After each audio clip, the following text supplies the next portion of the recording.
Hello and welcome back to my channel. Today we'll be making Karhai chicken.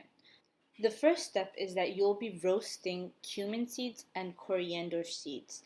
Now you need to get them really nice and toasted, and you'll be using around 2 teaspoons of coriander and 2 teaspoons of cumin. Once they're toasted, you will grind them into a nice powder. Now you'll put that powder into a bowl and you'll start to add the rest of the ingredients. You'll use a half teaspoon of black pepper.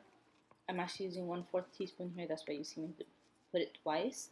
Then 1 teaspoon of chili flakes, or you could say crushed chili. Then you have 1 teaspoon of garam masala. I will make a video for that so that you can see my homemade recipe for garam masala, but if you have store-bought, that would work as well. Then you will put 1.5 teaspoon of salt. Once you have all the ingredients in the bowl, give it a nice stir, make sure it's fully incorporated, and we'll be using half of it in the beginning of the recipe and the other half towards the end of the recipe.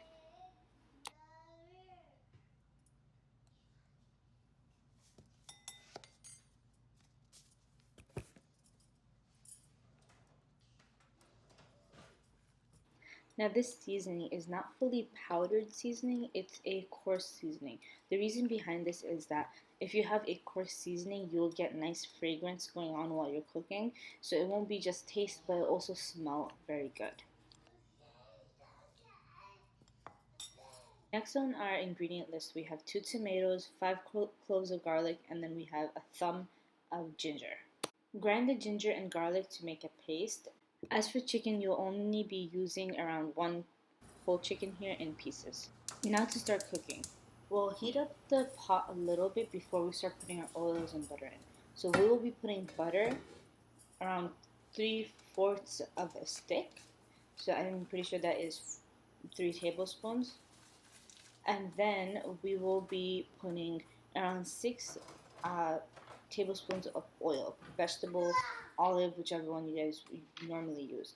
But if you want to lessen the oil, that would actually have a great effect. If you don't like your salads to have oil floating on top, then lessen it from 6 to 3 tablespoons instead of, well, the whole 6. Make sure your butter is fully melted and then add the chicken. Add half of your ground seasoning that we made before and just cook the chicken. Now what's going on over here is that you're not going to fully cook the chicken, but you're going to slightly brown it and then we're going to take it out. So as you can see over here, it's a little bit brown, but it's not where it's nice dark brown. It's just like a amber color brown. You're going to take it, put it to the side, add the garlic, tomatoes, the rest of the seasoning, and you're going to let the tomatoes cook until they become soft. Once they are soft, then you're just going to give it a stir here and there, make sure it's not sticking to the pot. So the amount of time that you will need to make the tomatoes turn soft would be 10 to 15 minutes on medium to low heat. Now if you're doing medium to high heat, you could do it for around 10 to 15 minutes, 10 to 5 to 10 minutes, excuse that, and just keep stirring it if you have it on high. Now if you're doing it on low, you can just let it sit there until it turns nice and soft.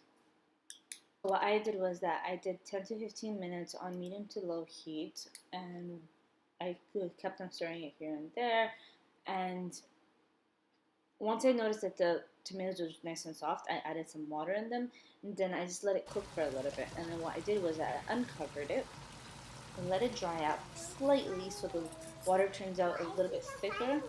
Then I put the chicken back in. Now if your chicken looks like it's bleeding or it looks like it's raw, don't worry about that. You're not going to get sick. You're going to be cooking it because remember the first time when we put it in the pot, we did not fully cook it. So when we took it out on the side, it wasn't fully cooked. This is where it'll finish off cooking. So if you did take it out, when you did take it out in the beginning, you should not eat it at that time because it's still a little bit raw. No, this is a cup of yogurt. Over here, then you'll add around a cup of yogurt. Now what I like to do is I want to add the yogurt, I actually add it towards the side and I mix it in properly. So of course, sorry, I forgot to mention, you have to let the chicken cook into the masala for a while. Once the chicken is cooked, that's when you will add the yogurt. Now I was putting it on, I was keeping it covered every 2 to 3 minutes, and I kept on checking it to make sure it was fully cooked. Now I like my stuff spicy, so what I did was that I chopped up some chilies on the side, threw that on top. As you can see, I took a chicken out on the side that was for my kids. They can do spice, but the thing is that the chilies are a little bit too spicy. Now you cook it uncovered so that it dries out and gets really nice. As you see, I'm showing you the final result. There is a whole bunch of oil on top, so once the oil comes to the top and you see the gravy bubbling through, that tells you that it's done. As you can see, it's beautiful gravy. It's nice and thick and rich, although it's really oily. Believe me, this dish tastes really good. Now, if you do not like oil on top, you could always scoop the oil out on the side, and you'll have beautiful infused oil